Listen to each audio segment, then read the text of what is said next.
All right, welcome back. We will be starting the second quarter in a few moments. It has been a very close first quarter. Philippines getting more inside points, but Chinese Taipei countering with their three-point bombs para po mailapit ang lamang ng Smartgilas Team Pilipinas. At makikita natin na matindi rin itong challenge para sa ating Team Pilipinas, Coach Jojo, dahil maraming shooters itong Chinese Taipei. Maraming shooters yung Chinese Taipei, and they're so used to playing international basketball also. Hindi lang, tsaka every year, assured yan sila na maglalaro sila dito sa Jones Cup, and they have really good competition dito sa Jones Cup. And alam ko yung program din ng Chinese Taipei, maganda rin itong yung ginagawa nila. Tsaka may mga players din sila na naglalaro sa Chinese League, sa China. Yes, that's right. At yung ibang players sila naglalaro rin sa college in the US. Outside shot no good this time. Rebound para kay Baracael.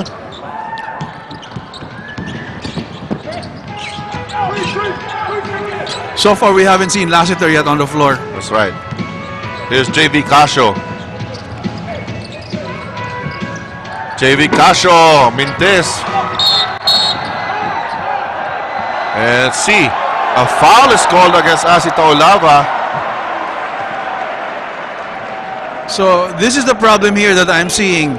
Ginugulangan tayo ng Chinese Taipei, nang-iipit sila ng kamay, and then if you react, then ang nakikita nila is the reaction.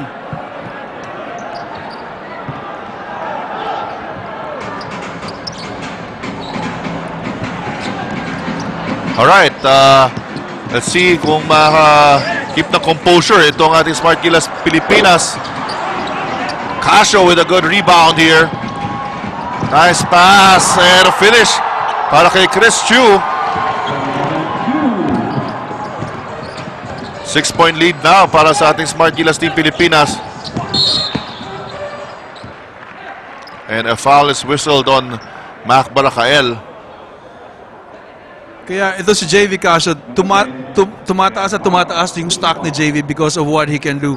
Not only that he has become a really good shooter, but yung point guard skills niya is also improving because alam natin si JV, he's a two-guard. He was a two-guard in college. That's so correct. He's a converted point guard, and now we're seeing really the total package of JV. He makes good decisions on the floor.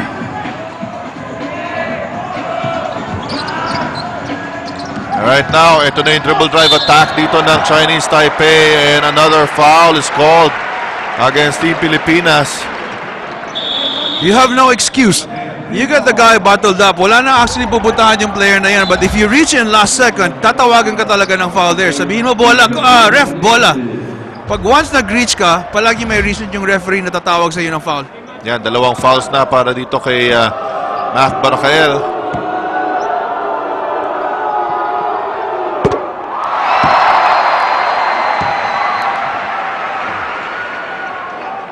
Right, of course, ito si Cheng Julu. Bata pa rin, 25 years old.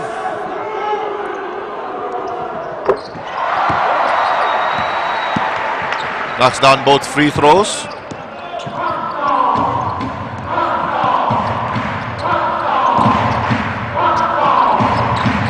Here's Casio, hands off to this Chu. Taulava couldn't handle the pass. Ito na ngayon ang fast break ng Chinese Taipei. Sidestepping move is good. Just taking advantage of the turnover of the Philippines. And here, we cannot really afford to turn the ball over because Richard, alam na natin masyadong mabilis dito ang Chinese Taipei na team na to. Baracael from the outside knocks down that three-pointer. That is why he's there in place of Japet.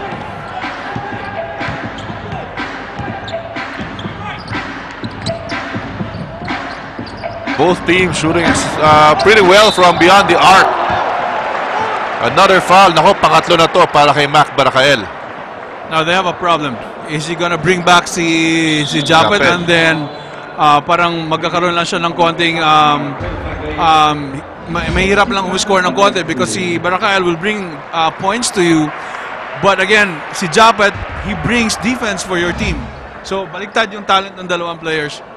Well, ito na nga, binalik na nga si Japet Aguilar. Ito naman, wala pang foul ang Chinese Taipei dito sa second quarter. 4 na para sa ating Team Pilipinas. Saka napaka-importante ng role ni Baracael sa team na to, Richard, because as we have seen in the invitationals, mas gusto ni Coach Raiko na maglaro as power forward down the stretch. Ito si Baracael kaysa kay Japet.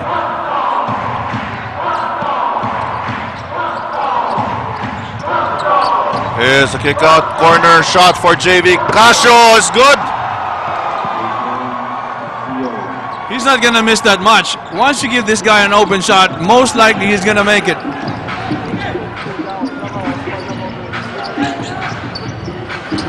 Baseline drive.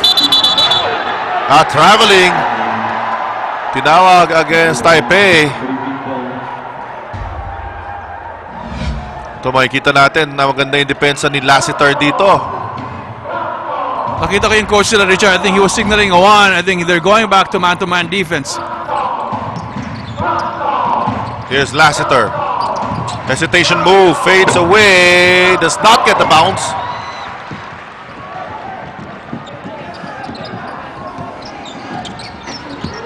Ito na ngayon ang medium range jumper. Rebound ni Aguilar pero may foul na tinawag dito kay Marcio Lassiter. Just a little nudge there. Napaka-konting nudge lang. Tinawagan na kagad ng referee. Well, it happened in front of the referee. At tinulungan pa nung konting acting. So ito, penalty na. Itong napaka-aga naman Pilipinas. Wala pang isang foul. Yan po si Bob Hill. At consultant. Dating coach ng San Antonio Spurs.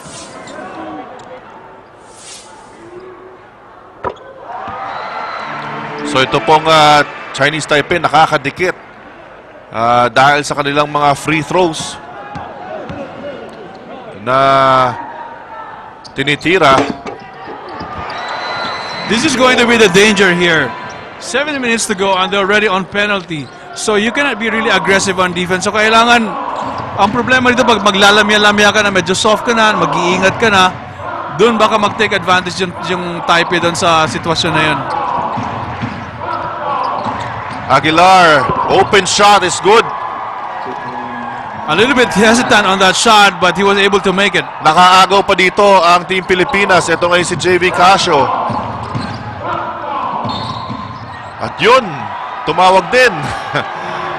Unang foul lang yan para dito sa Chinese Taipei.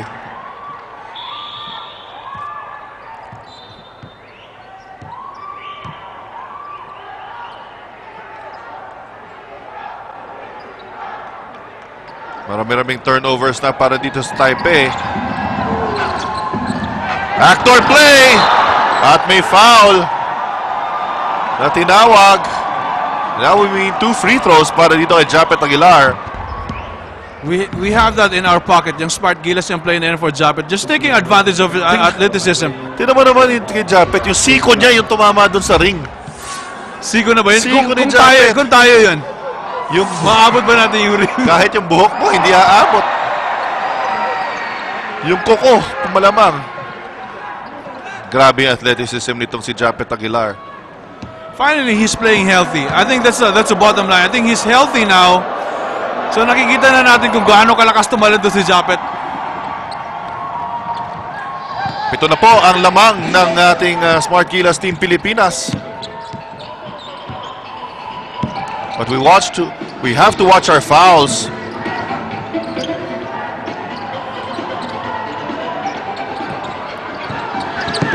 Eight seconds to shoot para dito sa Taipei. Force a jump shot. Oh, tough shot.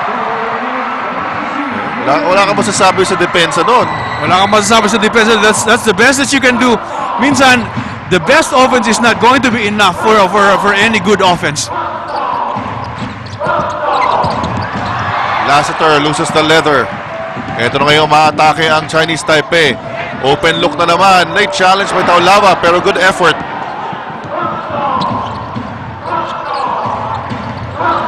Casio calls out the play.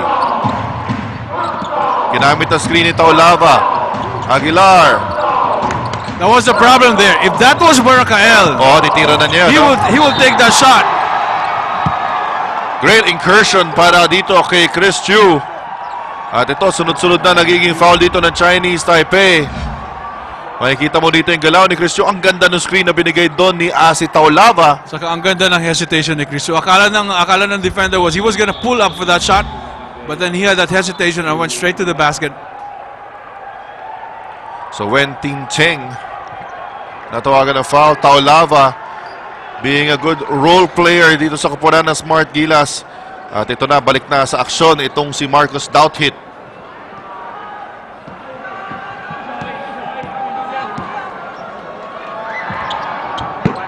Chris Chiu, kinumpleto ang kanyang 3-point play.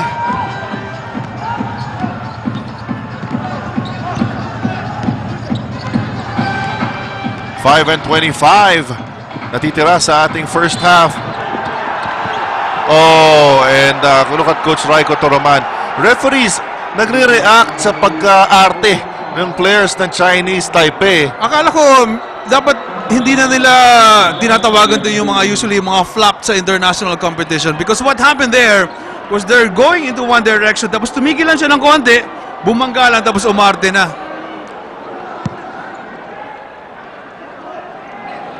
Tinawag pa rin against Chris Chiu yung foul.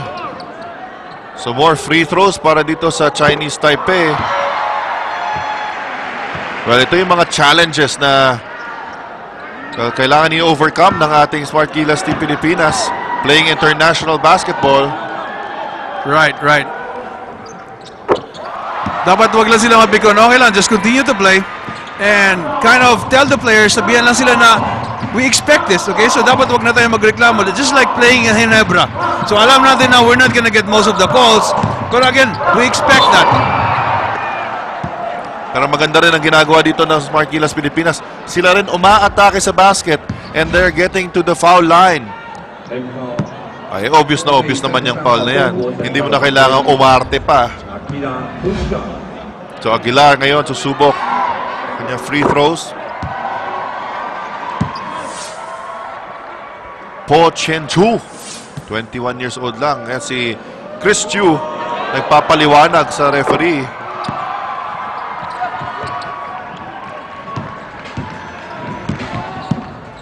Kailangan tayo mag-adjust sa tawag ng mga referees.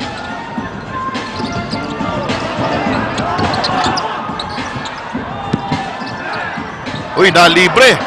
For an open look, but that's short. Bola, napulot ni Lassiter. Grabe yung reaction ng mga tao. Parang lahat na may gumugulong, ina-assume nila na may foul.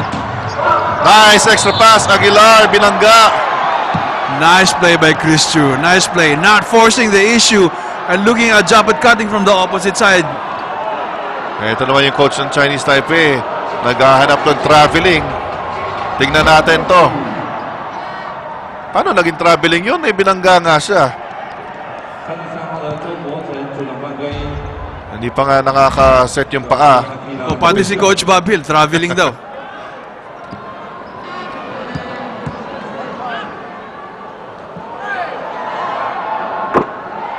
Alright, tingnan ulit natin. Ano ba yung hinahanap nilang traveling? Yun, offensive foul yung hinahanap nila doon. Yun tinawag. Yun yung hinahanap nila, yung pag-recover ni Japet Aguilar ng bola. Yun ang hinahanap nilang traveling.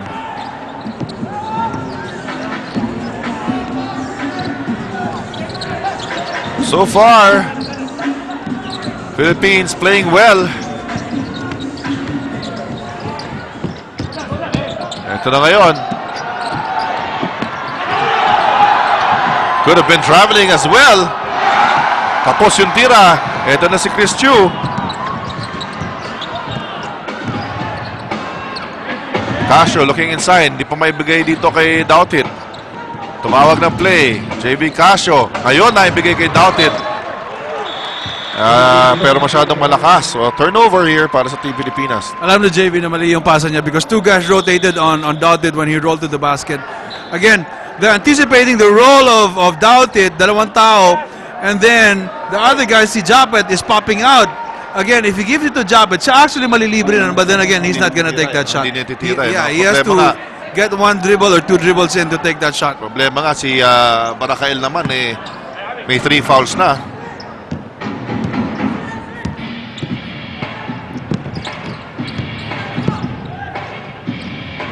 Those are the personnel on the floor para sa Chinese Taipei.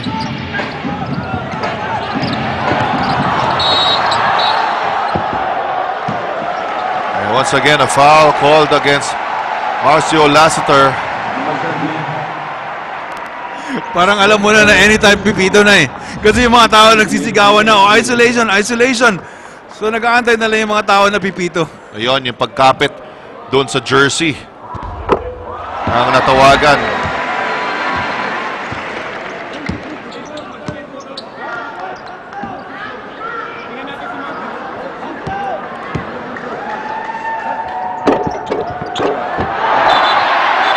Taiwanese players proving to be very good free throw shooters.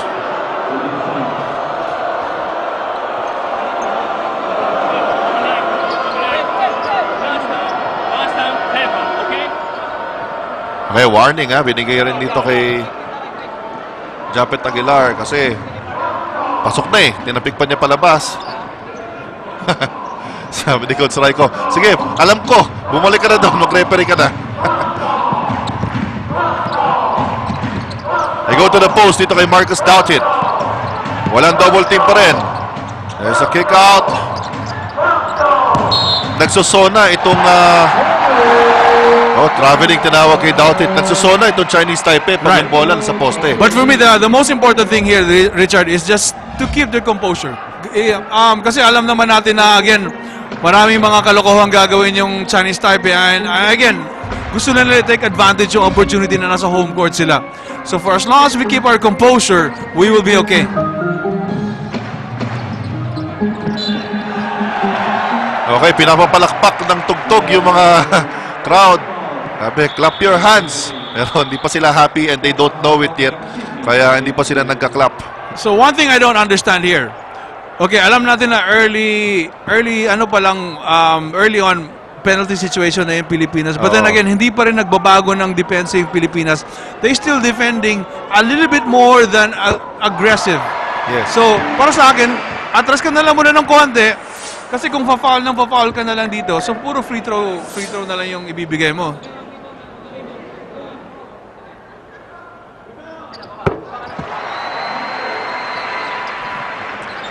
Alright, at patuloy yung magandang free throw shooting. Eto, Doughtit na libre and he will take advantage for a flush. Lahat ng frustration nila sinama doon ni Marcus Doughtit. Lahat ng galit niya sa referee kanina. Salamat naman na pumito ka na sa akin, ref. Yan. Marcus Doughtit. Yan ang Pinoy na naturalized. Pinoy pa rin.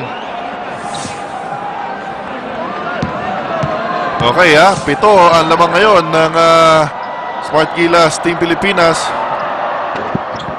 Kinumpleto niya ang 3-point play.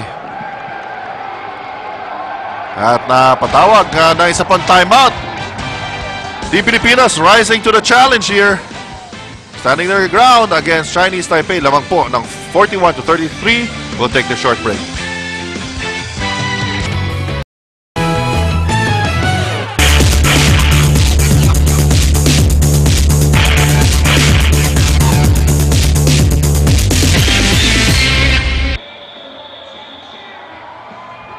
Tignan nyo naman, high-tech na high-tech yung mga banner nila dito. Electronic. Grabe ito, back to basic. Malungkot pa siya. Kasi siyempre, yung Chinese Taipei, down pa hanggang ngayon. Pero siyempre, talaga bang yung Taipei, puro magaganda yung mga babae na nanonood dyan? O yun lang yung pinapakita? Karamihan magaganda, Pero dinagdagan pa ng mga magagandang mga Pinoy at Pinay, Wala pa nga ako nakikita mga Pinay na pinapakita, Mamaya, bias yung cameraman. Okay, outside shot, wala. Tuloy-tuloy! Yes! Lassiter. Walang pumigil sa kanya, no? So, 10 na lamang dito na Smart Gilas, Pilipinas. At yun na naman. Again, a little bit aggressive. Si Dondon, alam niya naman na penalty situation na he should know better. Hindi niya na-control yung momentum niya that time. Ganyan talaga kasi dumepensa si Dondon. Talagang malagkit eh.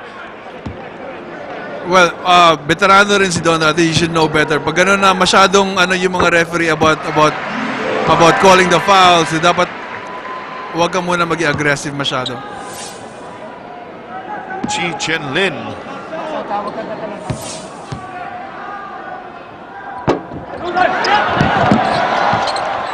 Ito na, ka-offensive rebound pa itong Chinese Taipei team. Oh, maganda yung pag-drive pero yung extra pass. Oh, mag-stay sa Chinese Taipei yung bola.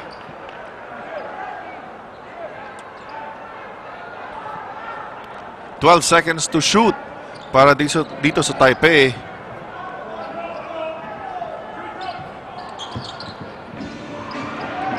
And great play on that baseline inbound. So the lead is down to 7. Jia Hongjian, first field goal. Hindi ko alam kung paano yung scouting report natin dito, Richard. Kasi baka hindi alam ni Marcos, ni Doubt It kung paano maglaro yung mga ibang binabantay niya. Maybe he knows kung paano maglaro yung starter nila, yung number 4. But the substitutes, baka di niya alam kung may shooting ba ito sa labas o ano bang ginagawa nito. So he was kind of guessing there. I'm sure they will make game time adjustments. Ito na naman an open lane para kay Marcio Lassiter. He has 4 points. Ito ngayon, nasa rodohan yung driving lane. It's the same guy. That time, nag-close out long na si Doubt It, forcing that miss.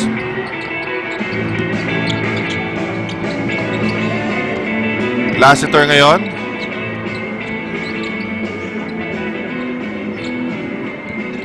Here's Abaroka.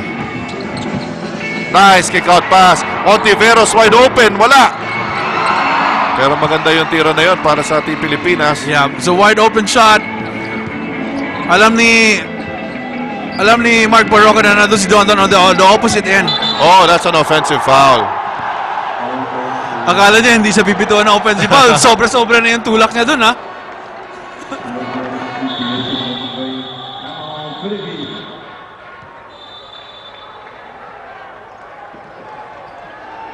Alright, we have a break in the action. Maganda po, pinapakita natin Smart Gilas Team Pilipinas.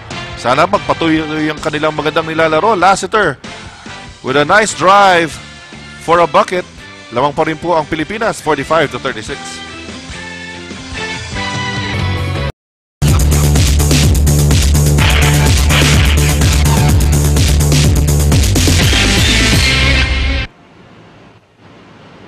Alright, it's also nighttime in Taiwan. At ito, lahat ng tao po nag-i-enjoy. Ayan po, yung mga Pinoy. Ito na yung crowd natin, Richard, na hinahanap mo. Oo, at ayan naman, syempre, hindi pa masaya yung mga Taiwanese. Dahil down pa ang kanilang koponan. Chi Chen Lin with 10 points already.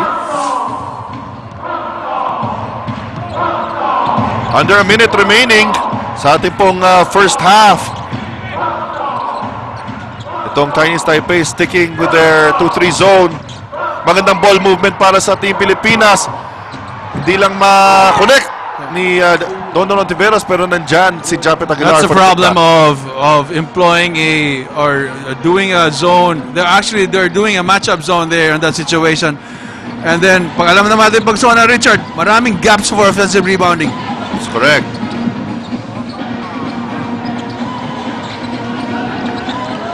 Ito na ngayon. Tight defense by Ontiveros. And he blocks that shot. 3 seconds to shoot. And air ball. May oras pa dito. 6 seconds to play. 3 seconds to shoot. Ball is loose. Tinira ni Dondon. Yes! Dondon Ontiveros. Good presence of mind. Launching that shot. Everybody was aware that the shot clock or game clock was going down. At yan po, nagdidiwang na ang mga kababayan natin. Kompleto po. Ayan, nakita nyo naman, may mga banner pa sila. Kahit hindi electronic. Aba, maganda pa rin tingnan. Yun yung Dondon Ontiveros. That'll count. Great effort para dito sa Smart Gilas Team Pilipinas. At proud na proud po ang ating mga kababayan. Bakit naman hindi? Maganda po ang pinapakita nating laban. Smart Gilas Pilipinas against Chinese Taipei. Halftime report coming up next. Wag po kayong aalis. Magbabalik po kami.